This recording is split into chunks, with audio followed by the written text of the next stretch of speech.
Have you ever heard anyone refer to Andrew Tate as a hero?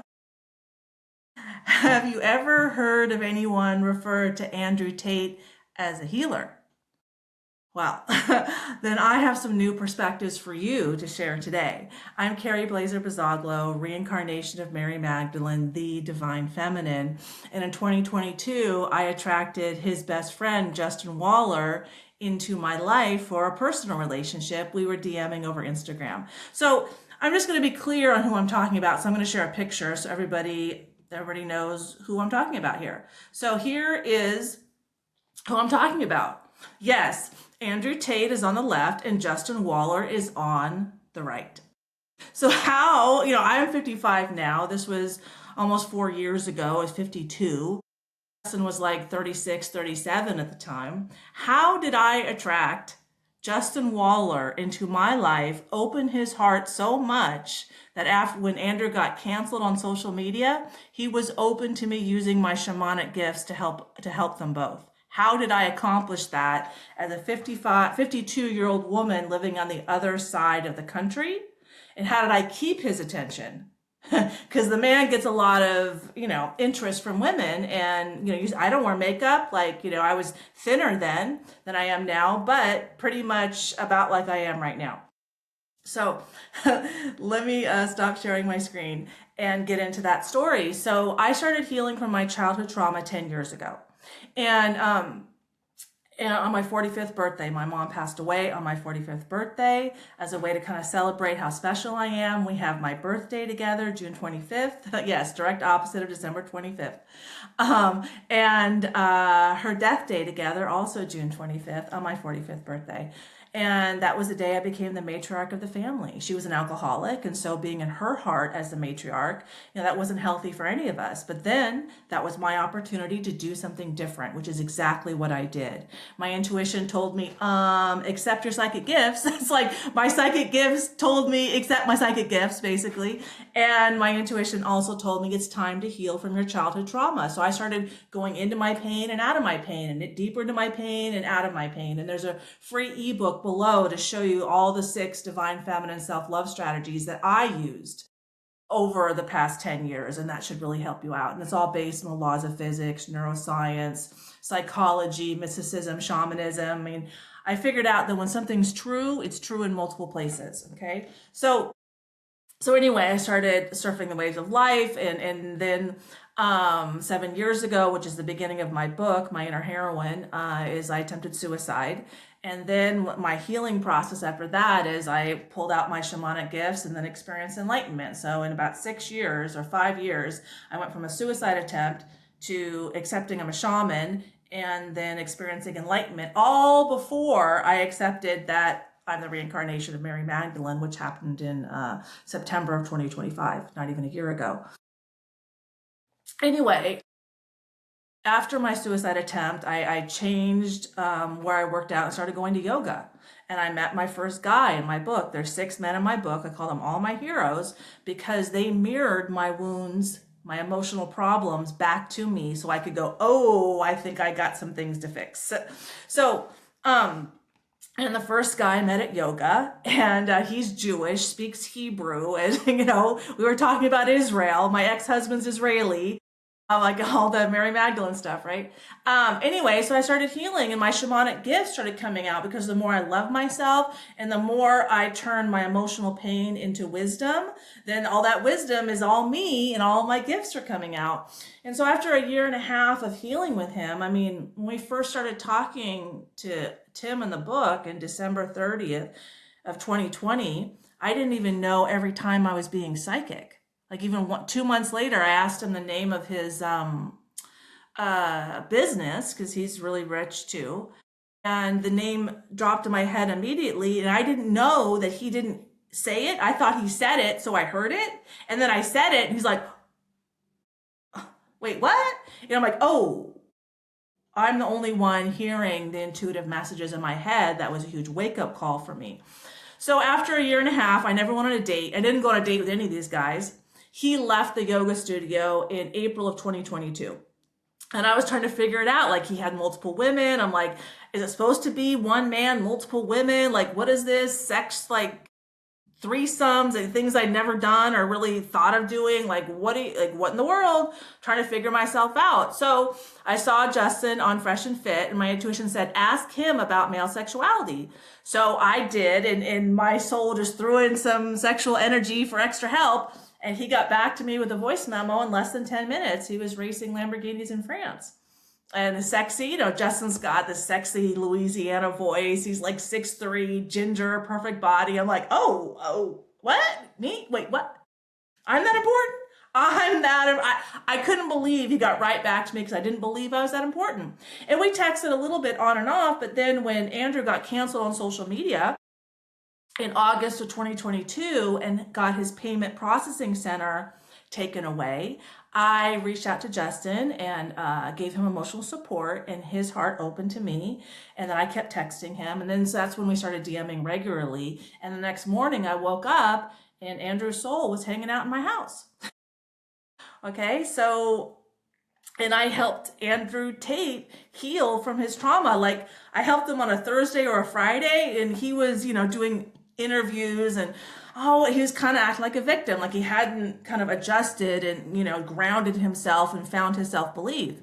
So I helped him out, showed him the childhood wound that, and this is all in my book, the wound that he was healing from, so that he could ground it himself and fix his problems. A couple days later, did another video, and he said, I created the problem where I got canceled, and I created my business, and now I'm going to take responsibility, and I'm going to go fix that problem. Like, go, Andrew. Okay? We all create our own reality, and I'll talk about how in a minute, but that's exactly what I told him. We all create our own reality. Our souls create our life for us based on our wounds for self-improvement opportunities. We have to surrender to the fear, guilt, and shame before we can get the wisdom out of our shadow, out of our subconscious, and climb our next mountain. If you want to climb Mount Everest, you got to go down through tremendous pain and suffering and preparation before you're ready for your next mountain. And emotional work is the same. So at the beginning of the chapter on Justin and Andrew, let me pull it up, and we're going to read the Carl Jung quote that really helps me get into why I call these men my heroes. And it's the fourth piece of wisdom in my ebook, The Universe is a Mirror. So let me pull that up. Let me share my screen and see, which one is it? Here it is. Okay, let me share my screen. And we are going to read this together. Okay, so here's my book. They are my second and third heroes. And Carl Jung says, if you imagine someone who is brave enough to withdraw all of his projections, then you might get an individual who is conscious of a pretty thick shadow. Such a man has saddled himself with new problems and conflicts. He has become a serious problem to himself. He is now unable to say that they do this or that. They are wrong and they must be fought against. Such a man knows that whatever is wrong with the world is in himself. And if he only learns to deal with his shadow, he has done something real for the world. He has succeeded in shouldering at least an infinitesimal part of the gigantic unsolved social problems of our day. Love, Carl Jung. My maiden name is Swiss German. Carl Jung is Swiss German, and his whole family is psychic. So I'm like, he's my guy. Okay, so Carl Jung is saying that we project who we are out of our hearts onto other souls. And souls that are conscious, that are aware of the process, understand that the souls that we perceive and are attracted to, that we attract into our lives, come into our lives to show us a part of ourselves. Okay? So Andrew came into my life to show me many parts of myself. I mean, I've been raped. That's all I'm going to say. And, I felt very isolated my whole life. And here is a story about Andrew. So I helped Andrew and Justin, and about 4 weeks later, Justin cut me off. I think I know why now, which I'll get to in a second. But that was okay because then I went to my next guy, which was the first of two Fire Academy instructors, and then all led me back to JC, my guy from my childhood, who's currently the head of global security at GoDaddy, internet security, and former FBI. That's interesting, right? Like, I came into Justin's life right before Andrew was taken off social media and had his payment processing center, like right before Andrew's demise, like before he's taken out. Wow, JC got that job at GoDaddy 1 month before I reached out to Justin. Weird, right? Weird. And then he handles internet security, so maybe we're working in lockstep together. I don't know. I haven't talked to him yet. We have a lot of trauma to work through. Okay, so how does this work then? That, I attracted these guys into my life and everything's a mirror, okay? So physicists have proven that we all have energy bodies, okay? And our energy bodies come out through our hearts, which they've also proven because all of our energy bodies are connected through our hearts. And when the soul speaks through the heart, it goes into the nervous system, okay? Because the soul speaks through emotions, which they also know. If you look at the Map of Consciousness by Dr. David R. Hawkins, that will show you how emotions vibrate at different frequencies, with shame being like 20 hertz, love being 500 hertz, and enlightenment and emotion is 700 and 1,000 hertz. And the faster the energy, the more transformative the energy. So anyway, I attracted these men into so what happens is the soul communicates through the heart and it goes out through the heart. And then what draws our attention, our perception is other energy that moves, because energy is not moving. It's like, I'm hiding, you can't see me. But what pulls our attention is when other energy bodies vibrate at the same frequency that we do, a vibrational match. Okay, so the wisdom here is the universe is a mirror showing us ourselves in every moment as a constant feedback loop for self-improvement. So when I perceive selfishness outside of myself, that is my soul showing me the selfishness inside of myself for my own self-improvement opportunity. Okay, so I might get triggered, get triggered by the other person's selfishness, but that trigger moves your pain up to the surface. So you have an opportunity to process it, to turn that wound into wisdom. Triggers are your healing friend and not your healing foe. And this is why Andrew's a hero. I'll get back to that in a second. Okay, Andrew is one of my heroes. So what happens is, so let me show you the physics experiment showing you how when entities are a vibrational match, they move, and then that draws our attention, our perception. It's called the tuning fork experiment.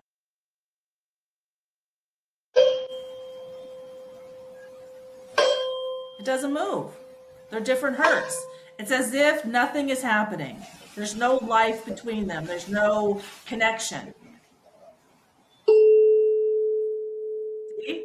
Same hertz means there's a connection. They're a vibrational match. We attract what we are so that we can see ourselves. Okay, because we are souls having a human experience. Whoops, sorry. We are souls. We are here to see ourselves for self-improvement opportunities. Knowledge says we attract what we are through energetic resonance, meaning a vibrational match. So how was I a vibrational match with Andrew Tate and Justin Waller? Well, one, we all felt really isolated. Like, let me share the picture that I often use to show people how isolated I felt my whole life. And it's a picture of a statue, and it's about a grieving parent, and I didn't know I was a grieving parent until recently. I didn't know I had forced abortions. But let me share this to kind of show you, and then I have this story about Andrew and I, and how I helped him. But I had rejected my whole interior. I was that internally isolated. And our external reality is a reflection of our internal reality of our soul, like I just showed you. If I'm constantly drawn to selfishness and I'm triggered by selfishness, That is my soul repeatedly showing me my own selfishness. But if I don't know how to listen, then it will just keep showing it to me and showing it to me and showing it to me. Like, why did Andrew, one of the questions I asked his soul when I was helping him heal, because I didn't talk to him directly, I talked to his soul, and is, why was it necessary for you to stomp around the globe screaming, "I'm a man," when you're the 4-time UFC world champion? Like, what was he trying to help his soul believe? That, like, what block was he getting to that he just kept hitting it and hitting it and hitting it and didn't go through? Well, we don't hear him doing that anymore because it went through. The block, I mean, I'm not going to share, it's his to share, but was his to go through, but internally isolated. So I helped him once, and then he didn't ask for more help. But the man wasn't done healing, so, the universe turned up the volume. And then he went to solitary confinement. And then I started talking to his soul in my garage in the dark in my recliner because, I resonated with the man in solitary confinement, meaning I also felt that isolated. We had a similarity, we had a connection, we could understand each other and help, and work together to get out of our self-isolation. So, and like even Carl Jung has a quote. He says, "One does not feel isolated because he has no beings about him. One feels isolated because he has no one to share himself with. No one who really understands." But I understood Andrew Tate in solitary confinement. So it's here on the screen, but I'll share it here. When I was talking to Andrew Tate's soul when he was in solitary confinement, I had the following conversation with him. I said, "So, Andrew, you know that your external reality is a projection of your internal reality and how you feel about yourself, right?"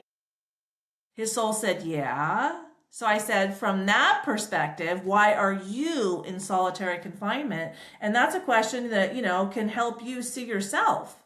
Because if you're in if you're in I call solitary confinement, failed relationships, problems, divorce, maybe suicidal, where, no one understands you and you just want out, that kind of self-isolation, it's common. Well, we don't understand that we're souls having a human experience, that the field, per Einstein, is the soul governing agency of the body. Let me pull up something from Dr. Joe Dispenza, and he talks about this. And the video will come up, but let me stop it for a sec, okay? To Einstein, right? He starts with Einstein. So let's see what he has to say about Einstein in this quote from Einstein, that the field is the soul governing agency of the particle. The energy field, the soul, governs the body. So it's soul first, body second.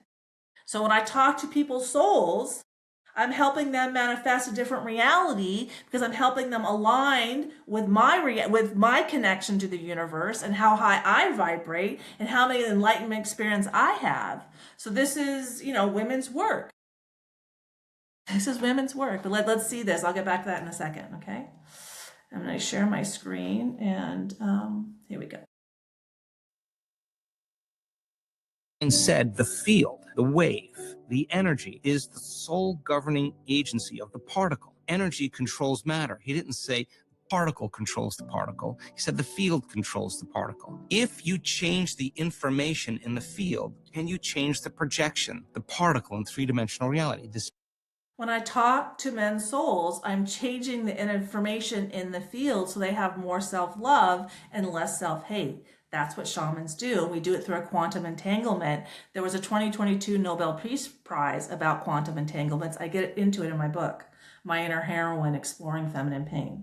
This is a holographic universe. So if the quantum field is an invisible field of energy that exists beyond our senses, beyond our body, our environment, and time, and the only way we are going to connect to it is take all of our attention off our body, all of our attention off the environment. What's the environment made of? People, objects, things, places, and take all of your attention off of linear time, the predictable future and the familiar past, and find the sweet spot of the generous present moment. That's the unknown. That's the door. That's the moment you become nobody, no one, no thing, nowhere, no time. That is the moment you are pure consciousness. And that is the moment you're walking through the door to the quantum field. Einstein said the field, the wave, the energy is the sole governing agency of the particle. So let me stop and come back here. So I mean, Einstein proved that spirituality was right the whole time. The 5D, the spiritual, controls the 3D, the physical. Feminine is the 5D, the physical is the 3D. Women are the emotional centers, and our souls communicate via emotions. Right? Our souls communicate via emotions. So the Cherokee proverb that is a dedication of my book is, it says that a woman's highest calling is to connect a man to his soul so he can unite with source. A man's highest calling is to protect a woman so she can walk the earth unharmed. Women, I got an innie, I'm designed for inside work. Men got an outie, they're designed for outside work.